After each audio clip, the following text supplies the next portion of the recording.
powered by Nyame. I'm your guide and host, Gracie Kunadu. This week's topic is magic. Yes, here's the proposition. We live in a magical world. And in a moment, I'll explain to you what I mean by that, followed by a definition of magic so that we have at least some parameters for the conversations we're going to have. Now, before we get into this week's topic, this week is a very special week. This week, precisely Saturday, marks the 1-year anniversary of this channel, formerly known as Powered by Ancestry, currently known as Powered by Nyame. Same difference. So, 1-year anniversary, congrats to us, congrats to you, and those who will come and join us thereafter. Now, let's start with, first, what I mean by this proposition that we live in a magical world. Perhaps it's hard to discern, maybe difficult to see or really appreciate the world that we live in. Think about the simplicity of this magic. Our bodies, our human bodies, is an automation. It's an autopilot. We don't have to tell or force or compel our blood to flow in our body. We don't have to force ourselves to breathe. And all the major bodily functions are an automation. It's magical, isn't it? Or the rivers, or the streams.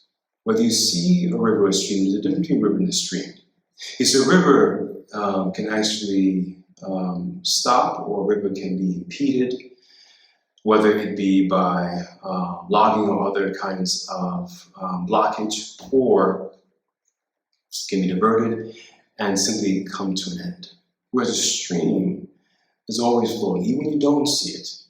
The stream, whether it is dried up or apparently dried up, is still running. And so these things are on automation. The rivers will run, the streams will run, the ocean will do its dance in all its depth and its beauty and its mystery. The sun will do its thing in automation. The moon will do its thing. The planets will do their thing in automation. And so much of this is magical, because it happens on its own, or we think it happens on its own. So let's start with the definition of magic, clearly here. Webster's dictionary, most dictionaries, define magic in 2 ways. The first way to define magic is that magic is using powers to apparently influence the course of events by mysterious or spiritual forces. That's one definition, the most popular definition of magic, including rituals, rites, etc. Another definition of magic is phenomena or events or something that occurs out of the norm. Now, I prefer the second definition to start with, because our norm has been conditioned or shaped or really made possible by what I call a rationalization of this planet over the last 1,000 years. That is, cognition, rationality, basically thinking and overthinking. In other words, human beings have either put or essentially followed the lead of others who put thinking and cognition and reason above everything else. Above our souls, above our spirits. Of course, in previous videos, I've already distinguished what I mean by soul and by spirit, so I won't rehash it here, but check out those videos for a refresher. And in doing so, our world has now become less about magic and more about manipulation, more about other kinds of ways to get you to consume, to race and ruin others in pursuit of things, and to put work into everything but our spiritual growth and feeding our souls. Essentially, the essential part of our human beingness. Now, that latter effect you saw a moment ago is part of the magical effects of this episode, so get used to it. Let's step back for a moment.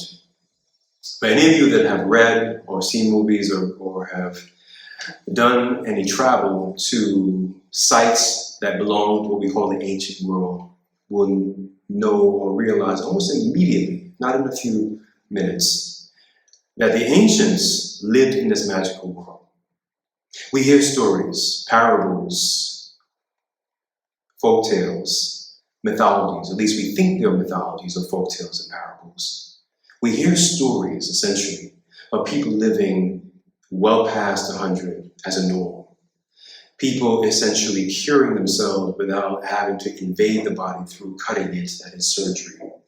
People being able to levitate and fly and create machinery. And we may think, oh, that's just folktale, that's simply mysterious talk, or that's some magical stuff that in the world never existed. But in fact, it did exist, because different people over the world can't be lying themselves about the same phenomenon over a broad stretch of time. And as a historian, I can tell you that human behavior is patterned. Our behavior occurs in patterns. We all go to the bathroom, we all eat food, we all go to sleep. Now, we do them differently at different times, but we all do the same kinds of things. We're pattern behavior. And so those behaviors in the ancient can't be simply just fiction. They can't be simply just make-believe or some mysterious talk. There's a pattern in their behavior. And that pattern is to live in a world where they put the divine, where they put the spiritual order of things as a priori, as the center, as the most important layer to the other layers of this world and cosmos universe that we live in. They not simply lived in a magical world, they lived magic. Because that was their norm. We have been pulled out of that norm, replaced by gadgets, such as the device that you're viewing this video, replaced by other kinds of machineries and technologies that are without spirit, that are without a soul. They're simply just pieces of scrap metal, recycled and refurbished in some particular design that we can hold in our hands, or we can press a device or remote and manipulate to create some form of use for us. That's the simple way I'm reframing it. But for the ancients, they lived magic. And that magic is not going from this world, which is what I want to remind us in this episode. And there's a purpose for reminding us about this magical world, which I'll get to in a moment. And so we also live in this magical world. That world hasn't left us, even though many of us have left it. Think of it this way. When we leave our parents' home and venture out on our own as young adults, or older adults, whichever time it occurs, we embark on our own life journeys as young adults to create our families, if not already, to embark on a world where we are essentially independent in terms of financial responsibility for our parents, and we do things adults are supposed to do. Children, family, the kinds of responsibilities that come with both and more. Now, the world of your father and mother, or whomever may be the configuration of your parents, is still there.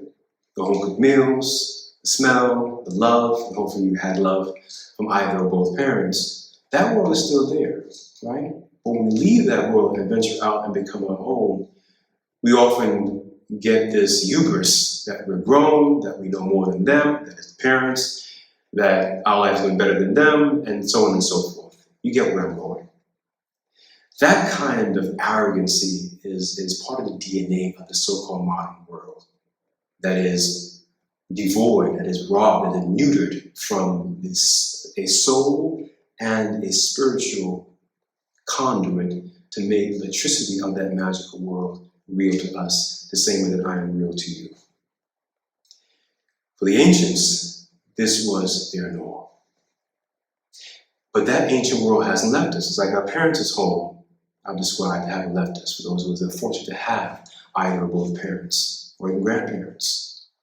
You see, that magical world is still with us. I'll give you a few quick stories. I know of a couple that the wife was pregnant with one baby. Then that baby became two. Yes. But the babies were in the wrong tube.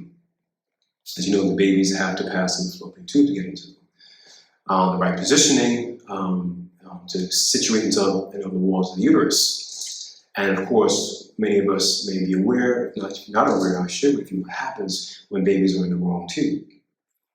The babies will not survive.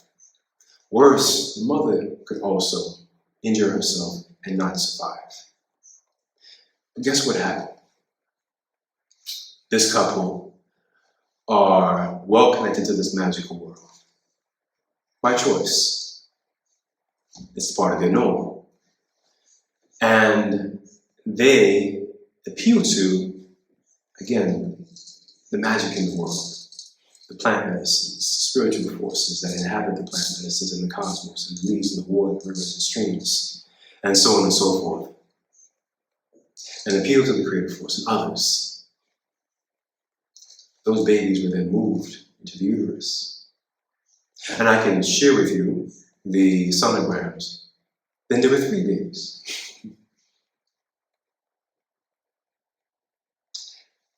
Many of us who are linked to or tethered to this so-called modern world will believe that's unbelievable, that's impossible. Not when you are connected to this magical world, because it still exists. The rivers are still there, the waters are still there, the medicines and the plants are still there, however compromised the ecologies are, still there. See, the earth and the natural world doesn't need us, human beings. In fact, sometimes we get in the way of nature and the natural world and all the processes of the cosmos. When we get out of the way and allow the natural world to do its thing, yes, this magical world will become the norm as it was before, and it will.